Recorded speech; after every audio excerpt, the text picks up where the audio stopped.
പണ്ടൊക്കെ double century എന്ന് പറയുമ്പോൾ അത് വെറും ഒരു സ്വപ്നമായിരുന്നു.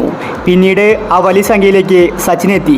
അതിനുശേഷം T20 ക്രിക്കറ്റാണ് എല്ലാവരും നിരീക്ഷിക്കാറ്. T20യിൽ ഒരുവിധം താരങ്ങൾ സെഞ്ചുറി അടിച്ചിട്ടുണ്ട്. T20യിൽ സെഞ്ചുറി അടിക്കാൻ അത്ര ഈസിയല്ല. എന്നാൽ ഇപ്പോൾ T20 ക്രിക്കറ്റിൽ അതിവേഗത്തിൽ സെഞ്ചുറി അടിച്ചിരിക്കുകയാണ് ഒരു ഇന്ത്യൻ താരം. T20 ചരിത്രത്തിന്റെ ഹിസ്റ്ററി തന്നെ മാറ്റിമറിച്ചു. ഋഷഭ് പന്തിന്റെ റെക്കോർഡാണ് വെട്ടിച്ചിരിക്കുന്നത്. വെറും 28 പന്തിൽ നിന്നാണ് സെഞ്ചുറി അടിച്ചിരിക്കുന്നത്. ഇതിനെക്കുറിച്ചാണ് നമ്മൾ ഇന്നത്തെ വീഡിയോയിൽ നോക്കുന്നത്. ഇത്തരം ക്രിക്കറ്റ് ന്യൂസിന് വേണ്ടി ചാനൽ മറക്കാതെ സബ്സ്ക്രൈബ് ചെയ്യൂ. ഇന്ത്യയുടെ ഇന്റർനാഷണൽ ക്രിക്കറ്റിൽ ഏറ്റവും വേഗതയിൽ T20യിൽ സെഞ്ചുറി അടിച്ചിട്ടുള്ളത് രോഹിത് ശർമ്മയാണ്. 35 ബോളിൽ നിന്നാണ് രോഹിത് ശർമ്മ സെഞ്ചുറി അടിച്ചിരിക്കുന്നത്. എന്നാൽ രണ്ടാം സ്ഥാനത്ത് സഞ്ജു ഉണ്ട്.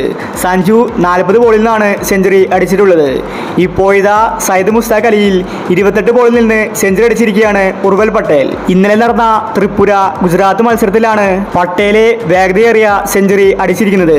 T20യിലെ വേഗതയേറിയ സെഞ്ചുറി ഋഷഭ് പന്തിന്റെ പേരിലായിരുന്നു.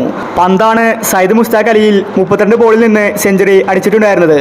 ആ റെക്കോർഡാണ് പട്ടേലെ വെട്ടിച്ചിരിക്കുന്നത്. IPL താരലേലത്തിൽ പട്ടേലെ അൺസോൾഡ് ആയിട്ടുണ്ടായിരുന്നു. ആരും തന്നെ താരത്തെ വാങ്ങിയില്ല.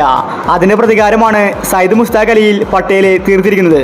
12 സിക്സും 7 ഫോറും അടക്കം 113 റൺസാണ് പട്ടേലെ അടിച്ചുകൂട്ടിയത്. ഗുജറാത്ത് ആ മത്സരം ജയിക്കുകയും ചെയ്തു. അപ്പോൾ ഇത്തരം ക്രിക്കറ്റ് ന്യൂസിന് വേണ്ടി ഈ ചാനൽ മറക്കാതെ സബ്സ്ക്രൈബ് ചെയ്യൂ.